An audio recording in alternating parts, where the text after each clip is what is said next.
This is Midnight Sun. A few days ago, on 29th September, was the third anniversary of something that will go unnoticed in the history of humankind, but which, for me, personally, was an important event. It is 3 years since a talk and heated meeting I had with the Vice President of the Spanish government and Minister of Ecological Transition, Teresa Ribera. A meeting that took place after 33 days of hunger strike by myself and an Extinction Rebellion fellow called Karen and Killeen. And it so happens that a few days before the third anniversary of that meeting, on 17th September, to be specific, it was announced that the President of the Council of the European Commission, Ursula von der Leyen, had elected Teresa Ribera as Vice President of the European Commission and Commissioner for Competition and Green Transition. Interestingly, today we will talk about this. We will talk about what happened in those days 3 years ago and how the narratives of the future can end up building reality and giving us a strength we never imagined we could have.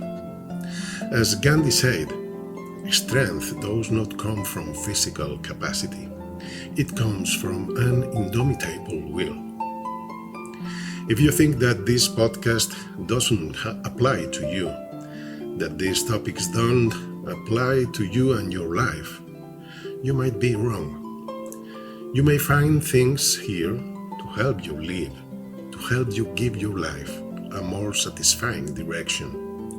We start here, Midnight Sun. Midnight Sun, directed by Grian Cutanda.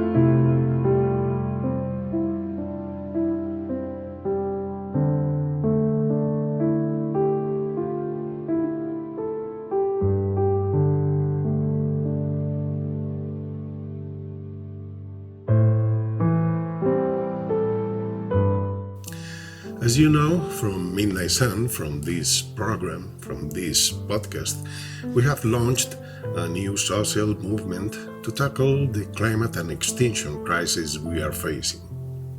A social movement called Rainbow Warriors 3.5. From here, we try to move these things, but of course, the problem is that it takes us a lot of time and that makes it impossible for us to produce this podcast as regularly as we would like. We apologize for that.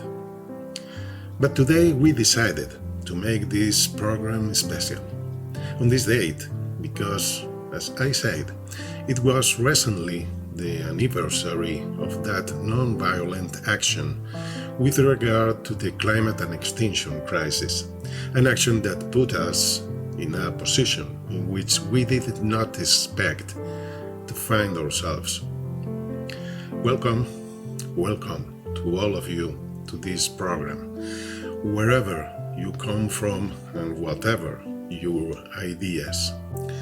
As long as you are aware that we are facing a historic crisis, possibly the most important crisis in the history of humanity, as long as you are aware of this, we welcome you and ask you to listen to us.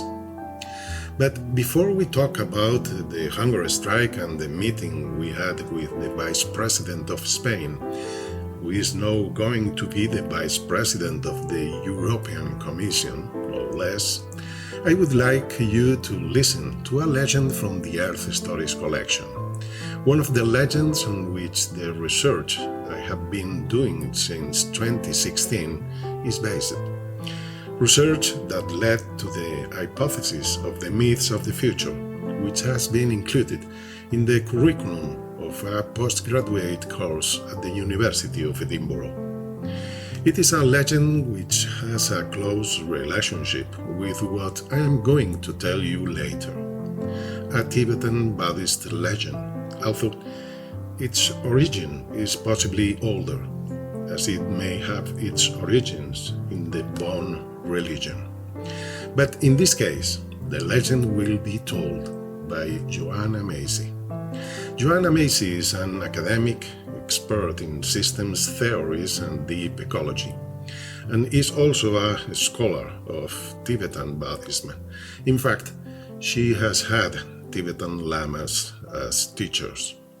And Joanna Macy tells us this legend as it was told to her, and as you can find it in a YouTube video linked below.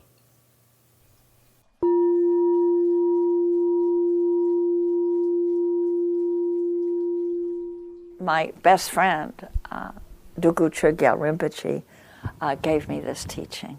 It's from the Kala Chakra Tantra, and it's about the emergence of the kingdom of Shambhala.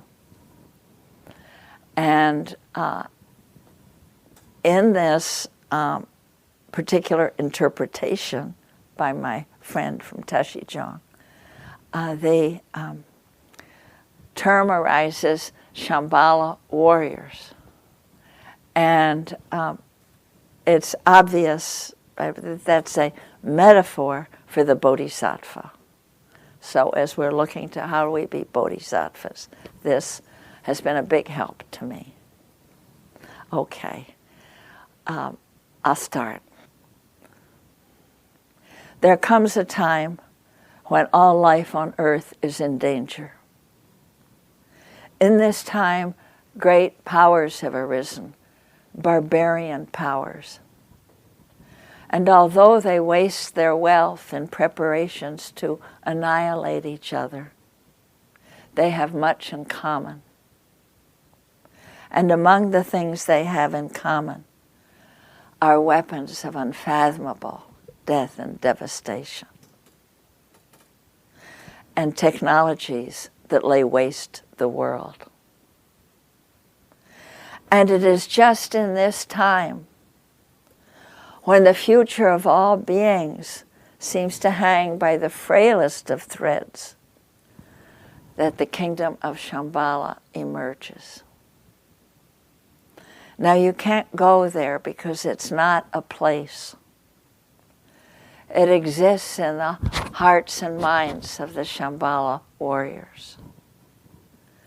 And actually, you can't tell a Shambhala warrior by looking at her or him, because there are no uniforms, no insignia, no banners to declare what side you're on,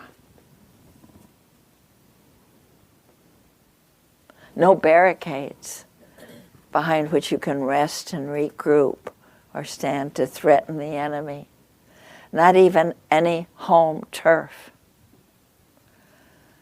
because always and ever you just have the terrain of the barbarian powers to move across. Now the time has come, he said, when great courage is required of the Shambhala warriors. Moral courage and physical courage, because they're going to go into the very center of the barbarian powers to dismantle their weapons. And weapons in every sense of the word. They're going to go into the pits where the armaments are made and where they're deployed, also going into the corridors of power where the decisions are made, and dismantle those weapons too. Now he said, Joanna, mark this. The Shambhala warriors know that they can dismantle these weapons because they are mano maya. That means mind-made. They are made by the human mind, so they can be unmade by the human mind. Because these instruments of death are not visited upon us by some extraterrestrial force or some satanic deity or some unalterable predestined fate, but they arise from our choices, from our lifestyles. Actually, he didn't say the word lifestyle. Our choices, our habits, our relationships. So these dangers arise, are manomaya, mind-made. So they can be unmade by the human mind. And so he said, now is the time when the Shambhala warriors go into training. Or you want to say, how do they train? And he said they train in the use of two weapons. And actually, he did say the word weapons. Though I think you might prefer to say tools or implements or resources. That's what he said. What are they, I asked. And he held up his hands the way the lamas hold the ritual objects in the great dances of his people. And he said one is compassion, and the other is insight into the radical interdependence of all phenomena. And you need both. One is not enough. You need the compassion because that provides the fuel to move you out to where you need to go to do what you need to do. And what it boils down to is not being afraid of the suffering of our world. And when you're not afraid of the pain, then nothing can stop you, you know. But by itself, that's so hot, that fuel. Ooh, that can burn you out. And so you need the other. You need that insight into the radical interexistence of all things.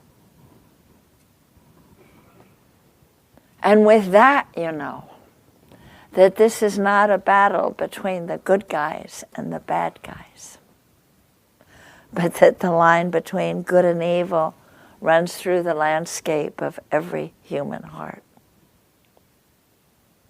And that we are so interwoven in the web of existence that even the smallest act with clear intention has repercussions through the web that you can't begin to see, let alone measure. But that, while essential, is a little cool, he said. Little cool, feel a little abstract, and so you need the heat of the compassion. And as he said that, my mind flashed to in the puja hall, the monks chanting, and often as not, they're chanting with moving hand gestures. You've seen them probably in person or on film. And often as not, they're dancing the interplay between compassion and wisdom.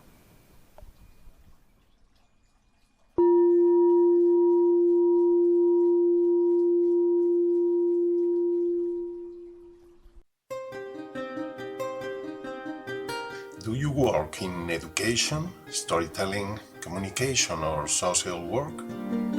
We invite you to discover the Earth Stories Collection. The Earth Stories Collection is a global bank of myths, legends, and folk tales capable of transforming the worldview of societies for the development of a more just, peaceful, and sustainable civilization. These traditional stories, belonging to cultures all over the world, are free to access and download at theearthstoriescollection.org. The Earth Stories Collection, a global bank of educational resources for the construction of another possible world.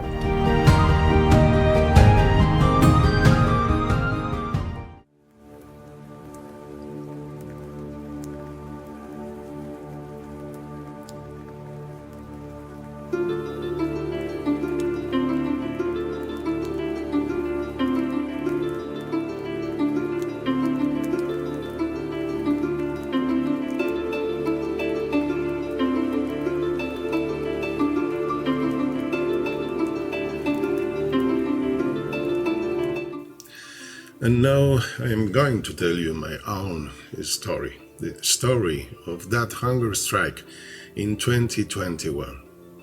It all started when Extinction Rebellion in the UK. Extinction Rebellion is a global social movement to fight climate change, which I personally helped to build in Spain and other Latin American countries. Well, it all started when Extinction Rebellion in the UK organized and proposed a campaign they called Earth Fast. The campaign coordinator was Melanie Tulaya Edwards, who informed activists around the world that there were 5 Extinction Rebellion activists in the UK who were going to hold an indefinite fast in Parliament Square, in front of the British Parliament, to demand that the British political class take urgent and drastic action to stop climate change. From XR UK, they asked all Extinction Rebellion groups around the world for support, suggesting that we could help these 5 activists with at least a day or a few days of fasting. In Spain, more than 30 activists joined the proposal. Among them were my wife Marta and I, who decided to do just 1 or 2 days. In total, around the world, we numbered over 400 people from 26 countries in support of the Earth Fast to be held by the 5 Extinction Rebellion members from Britain. By the end of the weekend, after 2 days of not eating, there were very few people left who were willing to continue. So, my wife and I decided to extend our support for up to 7 days. By coincidence, the following day, Monday, 13th August, 7 other German activists from different climate groups, including Extinction Rebellion, started another hunger strike, the hunger strike of the last generation. They camped in front of the Reichstag on the occasion of the German election to demand drastic and urgent measures against the climate and extinction crisis from the candidates. They started, as I say, on 30th August, that is, 2 days after the Extinction Rebellion Earth Fast. When we reached the end of the fasting week, Extinction Rebellion Spain had only 2 people left in the campaign: Karen Killeen, an Irish woman living in Ibiza, and I. Karen and I hesitated about whether or not to continue the fast, until finally thinking of our British companions, we decided to continue accompanying them for another week from Spain. On the 10th day, I started to make live videos on Facebook and Instagram in order to spread the protest more widely. I leave you the links to my YouTube and Instagram accounts in case you want to see the videos of those days, although I must warn that the videos are in Spanish.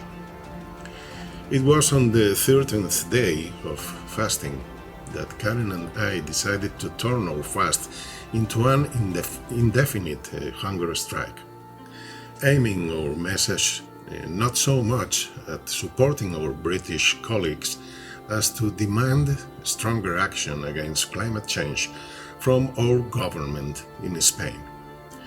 Shortly afterwards, when we had gone 17 days without food, we learned that 2 of the 5 UK comrades had to abandon their protest for health reasons. At that point, there were very few people left on hunger strike.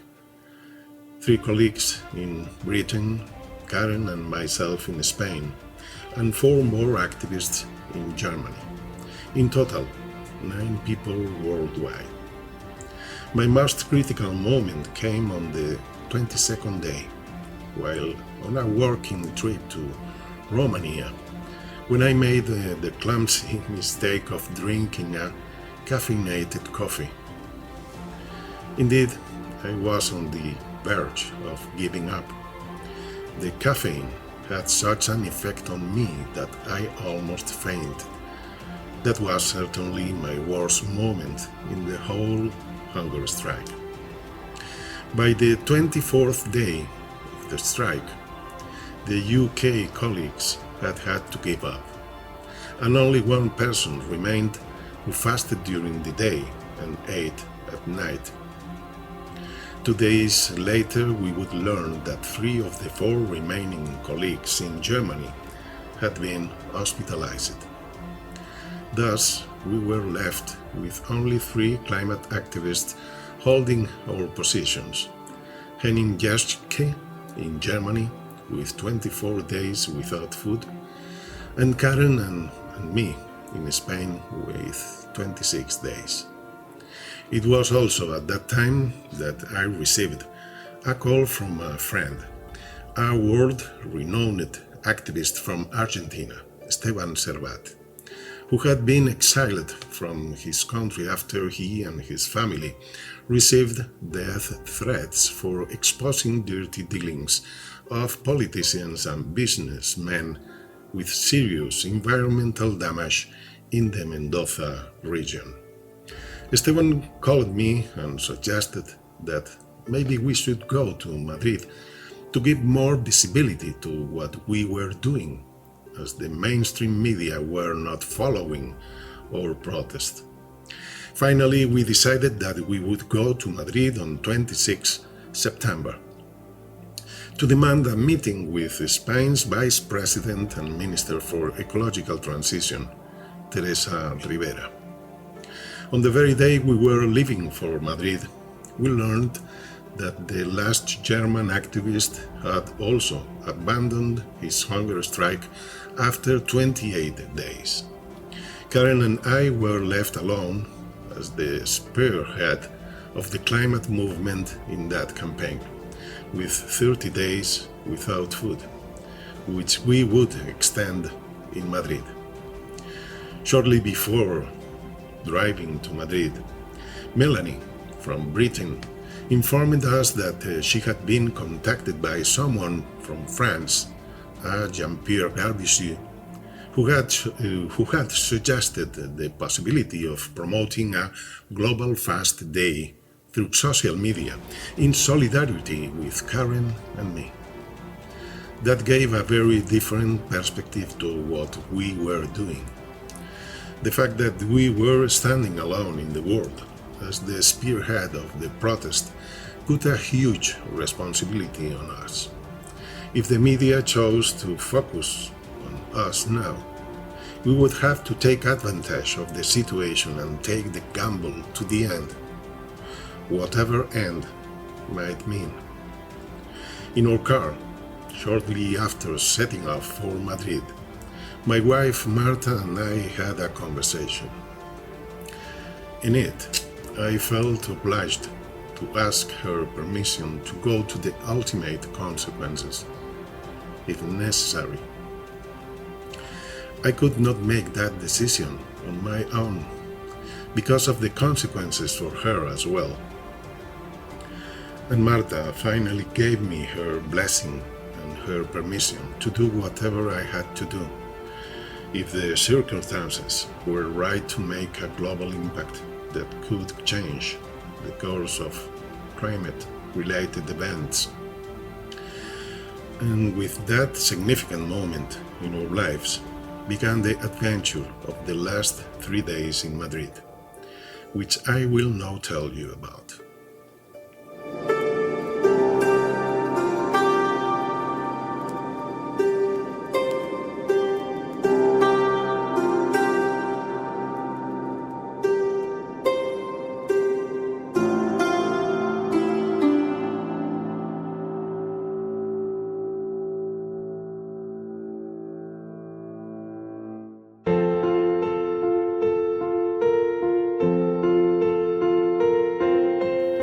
As hard as the times ahead may be, at Midnight Sun we will keep believing that we can still build an alternative future. Our secret, radical hope, however unreal it may seem.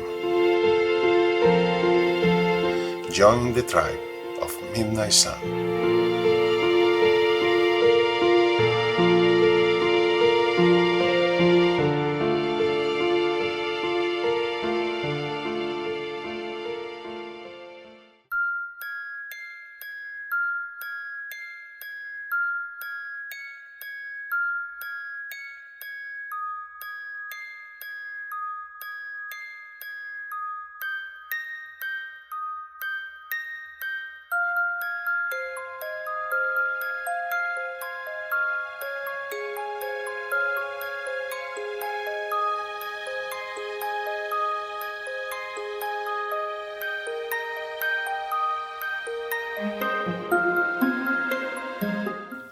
So on 27th September 2021, Karen, Killeen and I were already in Madrid. 31 days without eating. A tribe of 19 activists, fellow members of Extinction Rebellion Madrid, were waiting for us there. People who accompanied us at all times, taking care of us in everything. It was truly a blessing to have their support, their presence, and above all, their strength. That same day we made an official request for Teresa Ribera to receive us at the ministry, and early in the afternoon I received a call from the Director General of Services, Luis Buñuel. He proposed that we meet to discuss the issue, saying that Teresa Ribera could not receive us. We politely told him that we wanted to talk to the Vice President, that we wanted to talk directly to her, and we declined his invitation.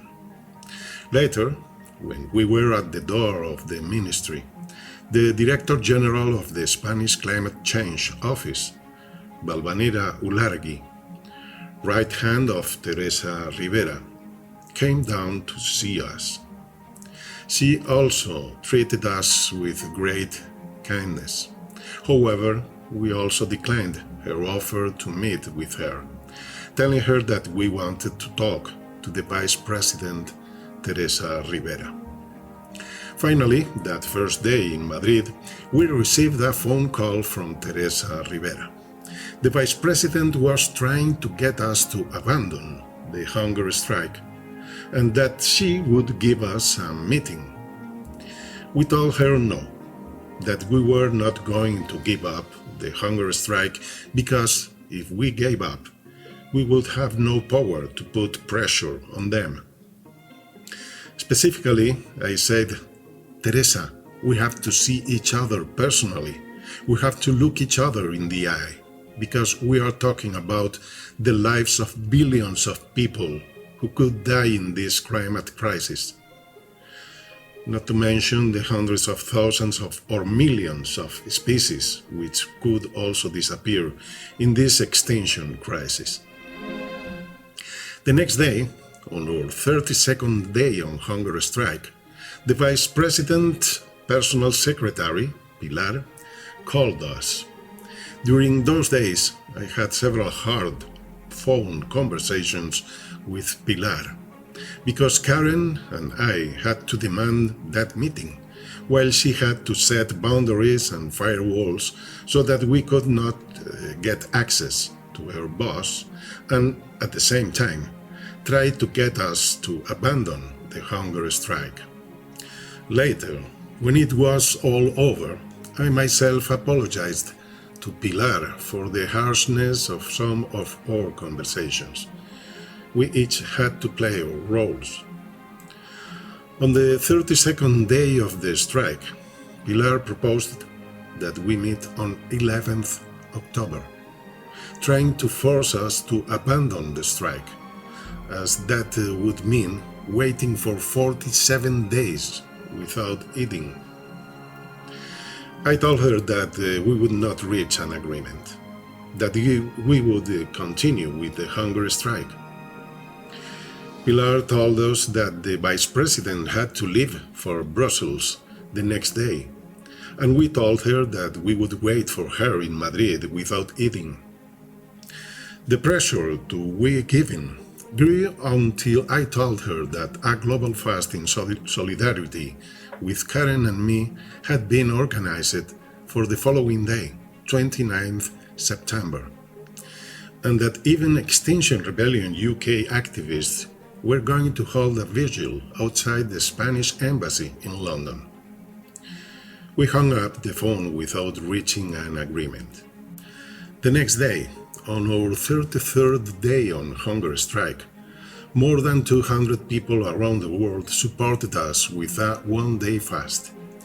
People from Britain, France, Sweden, Romania, the Netherlands, Germany, all of Latin America, even Uganda and New Zealand joined the fast in support of Karen and me. And given that the Vice President had not wanted to make another move, Karen and I went to the Spanish Parliament to give greater visibility to our protest, given that it was a day of parliamentary control and all the media would be there. In the meantime, photos and videos of support were arriving from all over the world. Photos of people holding posters in support of Karen and Grian, and videos also giving us their support and asking to be heard. Finally, at midday on that 33rd day of the hunger strike, we received another phone call from Pilar, Teresa Ribera's secretary.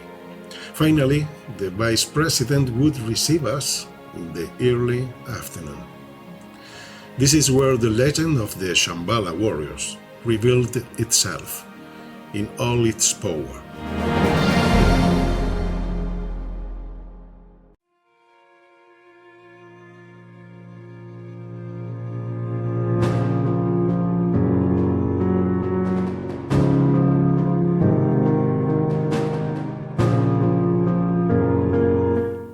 I remember that we arrived at the ministry and Pilar, the woman who had been talking to on the phone for the last 2 days, came to greet us. She told us that we had to go up 4 flights of stairs and asked us if we wanted to take the lift or the stairs. We said we would take the stairs. Despite not having eaten for over a month, we decided to make a display of strength.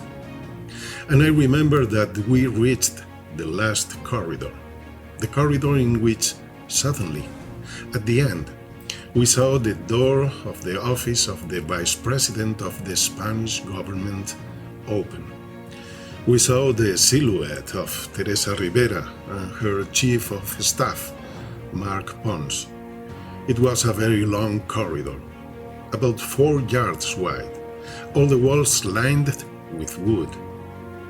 And I remember that there were very large paintings on the walls, paintings with gilded frames, with the figures of those who had been ministers in that same building from the 1920s or 30s of the previous century. And as we walked along that pompous corridor, seeing the vice president and her chief of staff waiting for us in the distance, walking behind Karen and Karen behind Teresa Ribera's secretary, suddenly a phrase from the legend of the Shambhala warriors came to my mind. It hit me by remembering me that point where Joanna Macy said that the Shambhala warriors will walk the corridors of power to disable the mental weapons. Suddenly I felt an energy and strength hard to describe come over me. It was then that I realized that those ancient legends were talking about us, about Karen and me, and about people like us all over the world who have been fighting for years to prevent climate and ecological disaster. When I became aware of this, something very powerful awoke in me. And I remember when I stood in front of the vice president. How shall I describe it? When I stood in front of the vice president of the government of Spain, the newly appointed vice president of the European Commission, I felt that all the worldly power paled before the strength that I felt inside me. I could never have imagined that I would feel like that. At that moment, I knew I was one of the warriors of Shambhala, one of the warriors of the rainbow, one of the warriors of Avalon, this myth that is repeated in different cultures under different names. Once in her office, we were invited to sit in an armchair and on a sofa, and we spent around 15 minutes with Teresa Ribera. With Mark Pons, another 30 or 40 minutes more. But the 15 minutes with Teresa Ribera were 15 minutes, as we would say in Spain, a cara de perro, with no mercy. It was obvious that Teresa Ribera was upset, because we had twisted her arm, we had forced her to hold the meeting. But at no time did we lose face with her. She told us in a few words something like, "Here we are all working as hard as we can. We can do more than what we are doing as long as the parliamentary geometry is not on our side." Karen and I responded more or less along the following lines. "We understand that you are working very hard. We don't doubt that for a moment. But if the scientific community is saying that what you are doing is not enough and that we are heading for a climate apocalypse, should we just shut up because you can't do any more?" We said, "We understand that you would probably do more if Brussels and the markets that control Brussels would let you. But perhaps it is time to show the courage that Karen and I have shown and to say clearly that the markets and Brussels are not letting you speed up the pace of decision-making. Maybe you should use your courage to say in Brussels that you have to get your act together. And maybe you should say in Brussels that you have to govern for the people, following the suggestions of the scientific community and not of the markets, following the rules of the neoliberal ideologues." I remember that the vice president was quite annoyed by these words. I am not going to say the things she said. it is not worth it. And I trust her. I trust that this conversation will have an effect, because I think she is a good person. She really wants to make changes. But in the end, we said to her and her chief of staff, you cannot let the markets dictate the pace of action on climate change. You have to be guided by the scientific community, and you cannot govern for the privileged elite. You must govern for the people who voted you into office. You owe it to the people. And I reminded her how the United Nations Declaration began, we the peoples.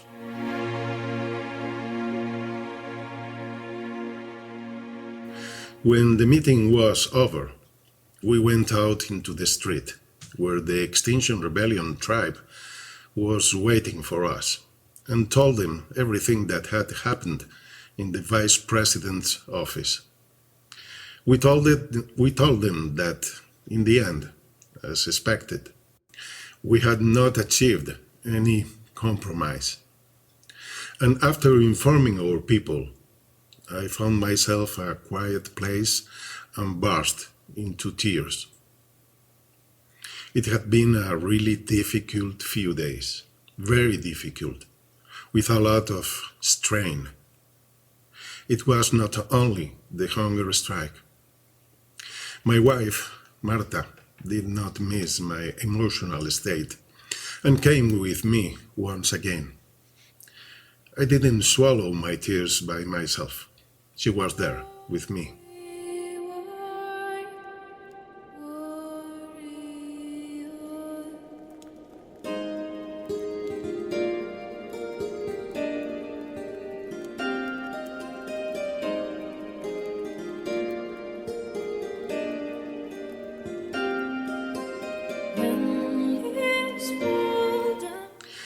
As a token of respect for the more than 200 people who were fasting around the world that day, in solidarity with Karen and me, we decided not to break the hunger strike until the next day. And so, on the 34th day, we ate again. We ate a pumpkin cream that was delicious, as anyone can understand. I had lost almost 38 pounds in the process. I remember that my wedding ring had even slipped off my finger, unnoticed because of the weight loss. I had not even thought of that possibility. Shortly before that first meal, we also received a call from Fernando Valladares, from the Spanish Council for Scientific Research, professor of ecology at the King Juan Carlos University in Madrid. It was a call that we were especially grateful for. But the most important thing were the messages we had been receiving during all those days on social media. Messages from people all over the world, showing us their affection and their respect for what we had done. At least, since we had not gotten a commitment from the Vice President, many people had become aware of the seriousness of the problem of the climate and extinction crisis. Another of the gifts of that talk experience was the deep emotional experience with the tribe of people who supported us in those last days, in person, in Madrid.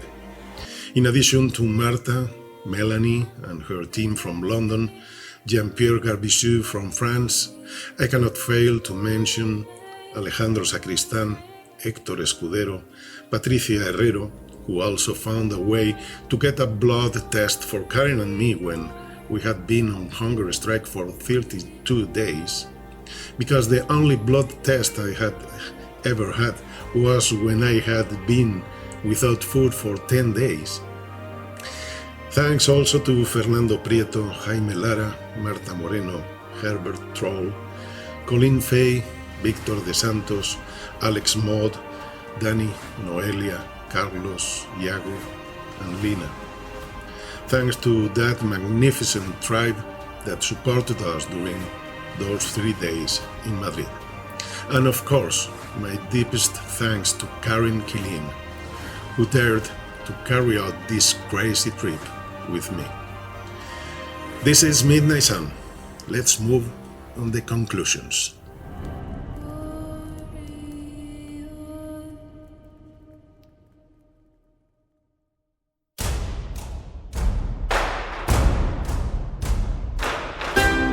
According to leading social science research, we need 3.5% of the world's population to put their talents into action if we are to mitigate the effects of the climate and extinction emergency we are facing. And that is the aim of this radio space. Midnight Sun is the communication hub of the Rainbow Warriors 3.5 global campaign.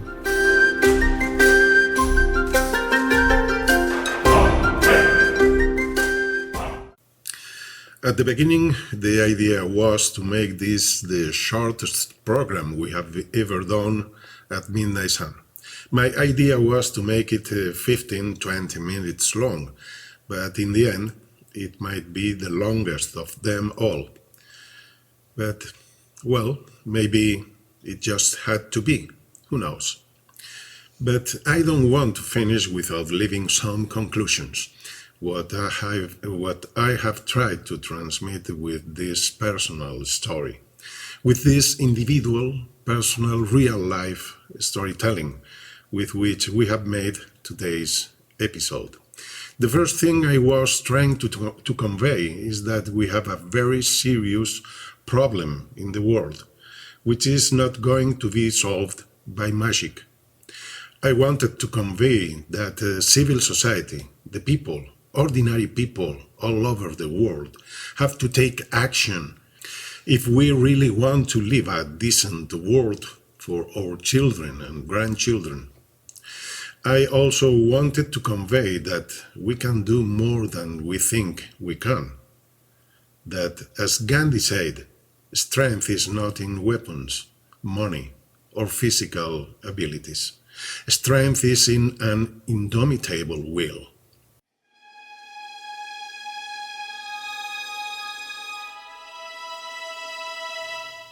And I also wanted to convey that, in the face of the narratives of the political class and the narratives of the Wall Street and corporate merchants, the human collective unconscious provided us, centuries ago, with powerful narratives to change the course of humanity.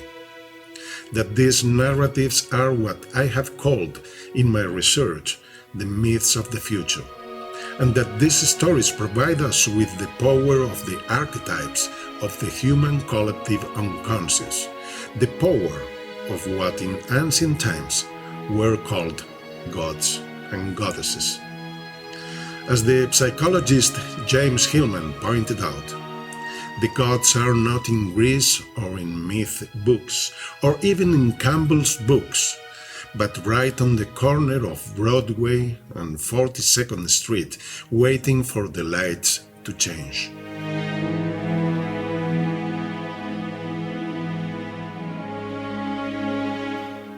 To finish, I would just like to tell you that on 17 September, when the news broke that the President of the European Commission, Ursula von der Leyen, had appointed Teresa Ribera as Vice President of the Commission, Teresa Ribera herself sent a tweet saying, "Very honored by the appointment as Executive Vice President for Clean, Fair and Competitive Transition in the College of President von der Leyen.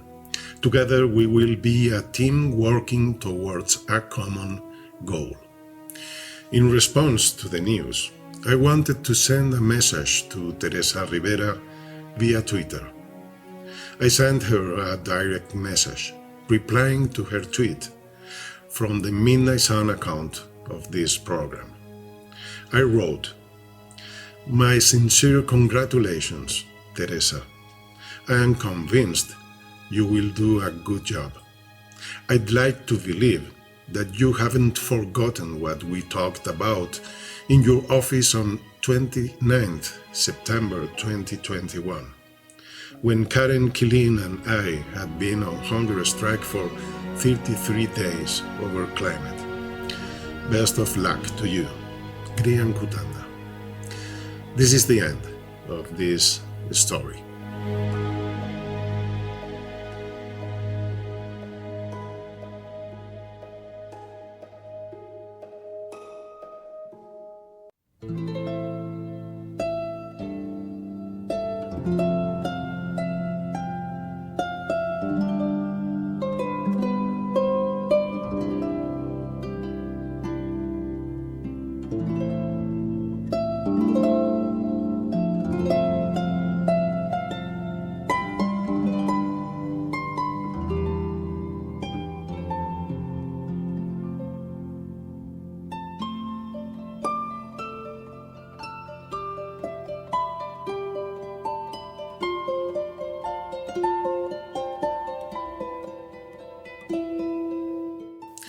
Well, let's not go on any longer.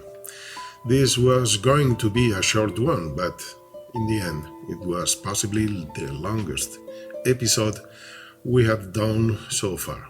You know, it seems that people who are good at talking sometimes overdo it. Well, thank you for listening, thank you for being there until the end, and I would also like to thank Kim Robertson for giving us her music for the soundtrack of the program. Thanks to John Mario Diaz, who launched this program through his independent radio station Radio Chacaruna in Colombia. Thanks to Blake Kendall for joining us with his voice from Australia, for giving us his support and his friendship. And thanks to Marta Ventura, my wife, who is the soul of Midnight Sun. And once again, I have to make a call to action. As I said before, we have to take action. Civil society has to take action. So we invite you to be part of Rainbow Warriors 3.5. We could have called it Warriors of Shambhala or Warriors of Avalon anyway, as we have pointed out before, but the name is Rainbow Warriors 3.5. We invite you to be part of this social movement. Here you will not have to go on hunger strikes, nor will you have to engage in civil disobedience, nor will you have to stand up in front of the police.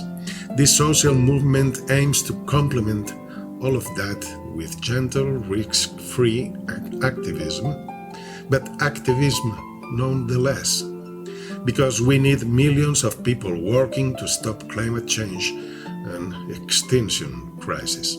We need the strength of all those Shambhala warriors around the world. It is all. Thank you very much. I wish you all the best month possible, but do fasten your seat belts. May the sun shine on all of you at midnight.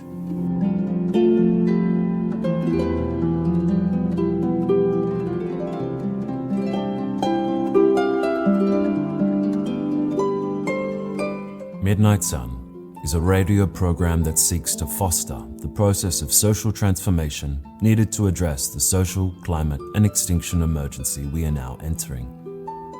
Our goal, that you put your talents at the service of the Earth and the terrestrial community of life. Join the tribe at the Midnight Sun, the social media hub of the Rainbow Warriors 3.5 global campaign.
Midnight Sun, el sol de medianoche.